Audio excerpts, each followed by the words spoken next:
نحن نقص عليك نبأهم بالحق انما فتية آمنوا بربهم وزدناهم هدى وربطنا على قلوبهم إذ قاموا فقالوا ربنا رب السماوات والأرض لن ندعو من دونه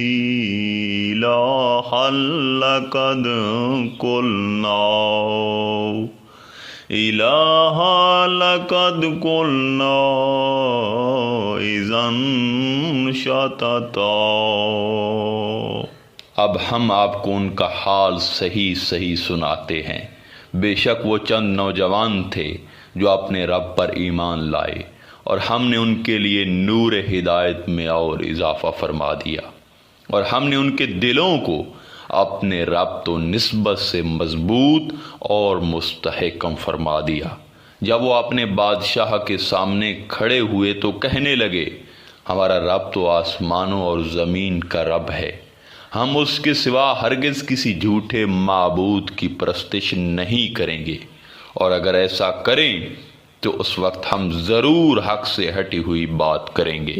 عزیزان محترم، ہم نے سورۃ القاف کی 2 آیات کریمہ کی تلاوت کی ہیں، جس میں اللہ تعالیٰ ارشاد فرما رہے ہیں کہ اب ہم تم پر ٹھیک تفصیلات کے ساتھ، حقیقت حال کے ساتھ ایک واقعہ بیان کرتے ہیں۔ وہ کچھ جوان تھے جن کے باطن ایمان کے نور سے روشن ہو گئے، اور جنہیں اللہ نے ان کی روحانی منزل تک پہنچانے کے لیے ہدایت کی دولت سے مزید بہرہ یاب کیا۔ سامعین کرام، یہ وہ معنی و مفہوم ہیں جس کا علم آپ کو قرآن مجید کے ترجموں کے ذریعے، حواشی کے ذریعے، تفسیرات کے ذریعے سے ہے، اور آپ اس کا ذکر اکثر و بیشتر سنتے رہتے ہیں۔ لیکن اگر اس واقعہ کی عارفانہ اور روحانی اور باطنی تفسیر کی جائے، یا احباب طریقت کی نظر دیکھا جائے کہ اس واقعے سے کیا مراد ہے، وہ کون لوگ تھے، یا وہ کتا کون تھا جو ان کے ساتھ تھا، تو اس کا لطف دوبالا ہو جاتا ہے، اور ہمیں اس واقعے سے بہت کچھ سیکھنے کے لیے مل بھی جاتا ہے۔ سامعین کرام، قرآن مجید نے بیان کیا ہے کہ یہ جو جوانوں کی ایک جماعت تھی، انہوں نے عرض کیا باری تعالیٰ، ہماری قوم کا بادشاہ جس کا اس وقت نام دقیانوس تھا، یہ کافر ہے، اس کی قوم بھی کافر ہے، بادشاہ اور اس کی قوم ہمیں تیری راہ سے روکتے ہیں، سو ہم اپنے شہر اور اپنے وطن سے ہجرت کرتے ہیں، اور ہجرت کر کے ایک غار میں پناہ لے لیتے ہیں۔ حاضرین محترم، وہ بادشاہ کون ہے؟ کافر ہے۔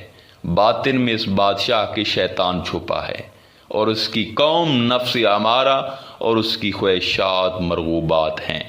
شیطان کفر کا سرچشمہ انسان کے اندر موجود نفس امارہ کو بہکا کر، اور نفس امارہ کی خواہشات، مرغوبات، مطلوبات، نفس امارہ کی تمنائیں، اس کی چاہتیں، اس کی شہوتیں، ان کے ذریعے انسان پر حملہ آور ہوتا ہے۔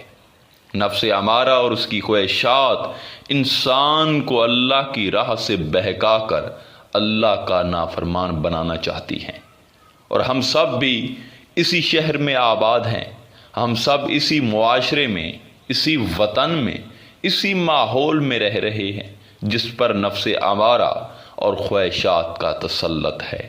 کبھی نفس امارہ ہوس کی خواہش کرتا ہے، کبھی جاہ و جلال کی خواہش کرتا ہے، کبھی منصب و امارات کی خواہش کرتا ہے، کبھی انسان کے اندر تکبر کی خواہش تیز ہوا بن کے اٹھتی ہے، کبھی بغض اور عناد کی طرف نفس امارہ انسان کو لے جاتا ہے، کبھی قدورتوں اور نفرتوں کی آندھیاں چلتی ہیں، کبھی دنیا، مال و دولت کی ہرس و ہوس ایک آندھی بن کے انسان کو اس کی منزل اور اس کی نگاہ سے اوجھل کر دیتی ہے۔ یہی وجہ ہے کہ آج انسان طالب مولا بننے کی بجائے طالب دنیا بن چکا ہے۔ وہ اپنے وطن اصلی کو بھول گیا ہے، وہ اپنے خالق سے کٹ گیا ہے، اسے یاد نہیں رہا کہ مجھے کس نے پیدا کیا ہے اور کس لیے پیدا کیا ہے، اس کارگاہ امتحان میں مجھے کیوں بھیجا اور اس جگہ کامیابی کا راستہ کیا ہے، اور پلٹ کر میں نے وطن اصلی کو جانا ہے یا نہیں، میں نے رب کائنات کو منہ دکھانا ہے یا نہیں، میرے ہر عمل کا حساب ہونا ہے یا نہیں۔ انسان یہ ساری داستان حیات بھول چکا ہے۔ نفس امارہ نے اسے احسن تقویم کے مقام سے گرا کر اسفل سافلین کی اتھاہ گہرائیوں میں گرا دیا ہے۔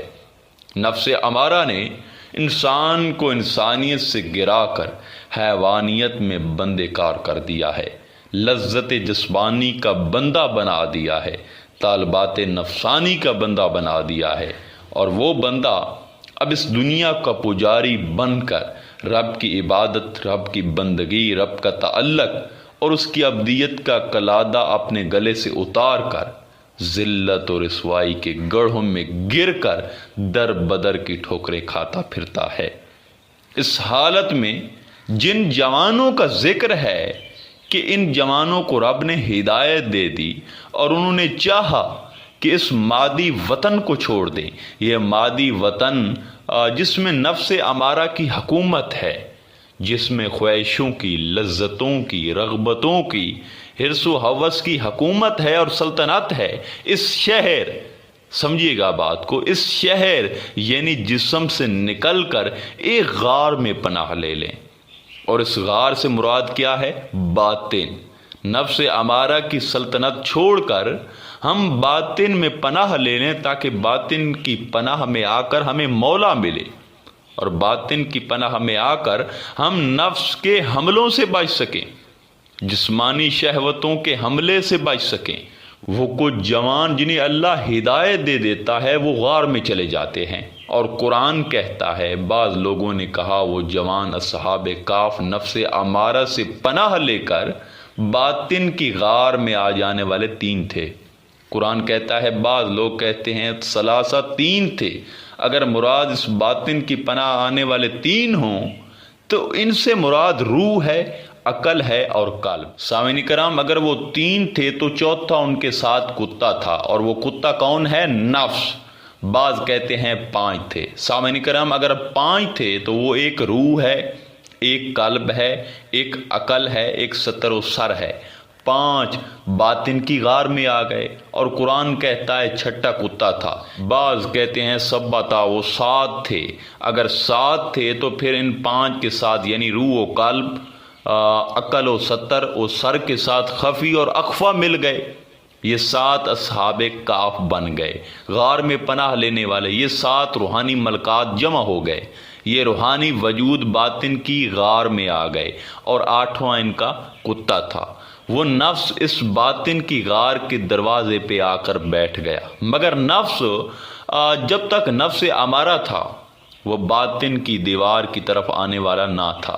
اس نفس کو اللہ نے ملامت دی تو وہ روح نفس صحبت قلب میں آ گیا، وہ نفس صحبت روح میں آ گیا، فیض یاب ہو گیا، وہ نفس صحبت عقل میں آ گیا، فیض یاب ہو گیا۔ جب نفس اماریت سے نکل گیا تو عقل اور روح کے تابع ہو کر روحانیت کے پیچھے چل پڑا۔ مگر یہاں روح بولتی ہے، روح نے کیا بولا کہ اے نفس کے کتے پیچھے ہٹ جا، ہمارے ساتھ نہ آ، کیونکہ تو بھونکے گا اور ہمیں مروا دے گا۔ نفس بولا کہ اب میں وہ نفس امارہ نہیں، اب تمہارا غلام بن کے آ رہا ہوں۔ قلب بولا نفس ہمیں چھوڑ دے، ہم مولا کی طرف جانا چاہتے ہیں، اس غار میں پناہ لینا چاہتے ہیں، اور تیرے بہکاوے میں آ کر کہیں مولا ہمیں گرفت میں نہ لے لے۔ نفس بولا کہ اب میں وہ نفس نہیں جو مادی لذتوں کی طرف جاتا تھا، میں نے بھی روحانی لذتوں کا ایک گھونٹ بھر لیا ہے، تمہاری صحبت میں آ کر میں نے بھی باطن کی کیفیت کا مزہ چکھ لیا ہے۔ اے دل مجھے ساتھ لے کر چل، اے روح مجھے ساتھ لے کر چل۔ وہ کتا کہہ رہا ہے، وہ نفس، لیکن وہ نفس ہمارا اب نہیں تھا۔ ستر و خفی مجھے ساتھ لے کر چل، یقین کرو، وہ کہتا ہے کہ یقین کرو، تم نماز میں چلے جانا، میں باہر دروازے پر بیٹھا رہوں گا، غار کے دہانے پر بیٹھا رہوں گا، بھونکوں گا نہیں، کیونکہ روحانی لوگوں کی صحبت میں آ گیا ہوں، کیونکہ نفس جب اہل اللہ کی محبت میں آ جاتا ہے تو اس پر روحانیت کا فیض اترتا ہے، تو پھر اس کے اوپر روح کے اثرات کا رنگ بھی چڑھنے لگتا ہے۔ لیکن سامعین کرام، غور طلب بات تو یہ ہے کہ ہم نے آج تک کبھی یہ نہ سوچا کہ کیا ہم نے اپنا نفس قلب و روح کے تابع کر لیا ہے یا نہیں، یا ہم نے یہ کبھی نہ سوچا کہ یہ جو واقعہ ہے قرآن مجید میں، اس کی باطنی حقیقت کیا ہے، اس کی عارفانہ تفسیر کیا ہے۔ صرف ہم نے پڑھا یا سنا اور اس کو ہواؤں میں اڑا دیا، اس پہ تدبر اور تفکر نہیں کیا۔ ہم نے کبھی یہ نہ سوچا کہ ہمارا نفس ہمارے باطن کی غار میں پہرا دینے کے قابل ہوا ہے یا نہیں۔ سامعین کرام، نفس کے غلبے نے، شہوتوں نے، حرص و ہوس نے ہمارے باطن کی غار کو اتنا آلودہ کر دیا ہے کہ اس میں مولا کے فیض کا پانی اب نہیں رہا، بہت ہی کم ہو گیا ہے۔ ضرورت ہے کہ سب سے پہلے غار باطن کی زمین کو اکھیڑا جائے، ریاضتوں سے، مشقتوں سے، اخلاق کی پابندیوں سے، عبادت و ریاضت سے اور اخلاص سے، راتوں کو جاگنے سے، مصلی پر آنسو بہانے سے، سجدہ ریز ہونے سے، حقوق کی ادائیگیوں سے، میں کو مارنے سے۔ جب تمہاری میں مر جائے گی تو تمہارے ظرف میں تیرے باطن کی غار میں مولا کا نور آ جائے گا اور تمہارے باطن کی غار میں کھدائی ہوگی، تب اس کے نور کا فیض کا پانی رواں ہوگا۔ پھر اس فنائے جسم سے بقائے روح کا راستہ نکلتا ہے، روح کی بقا اور ترقی کا راستہ نکلتا ہے۔ جب باطن کی غار میں انسان پناہ لے لیتا ہے تو پھر دل ایک عجیب کیفیت میں ہوتا ہے۔ پھر باطن کی پناہ میں آ کر انسان جو ریاضت اور مشقت کرتا ہے، اس سے روح کو طاقت ملنے لگتی ہے، روح روشن ہوتی ہے، مضبوط اور مستحکم ہوتی ہے، منور ہوتی چلی جاتی ہے۔ پھر ایک دن وہ آتا ہے کہ ریاضتوں کے بعد قلب کے افق پر دل کے آسماں اور روح کا سورج طلوع ہو جاتا ہے۔ شروع میں دونوں کیفیاتیں ہوتی ہیں، کبھی نور کی، کبھی ظلمت کی، کبھی روشنی کی، کبھی تاریکیوں کی۔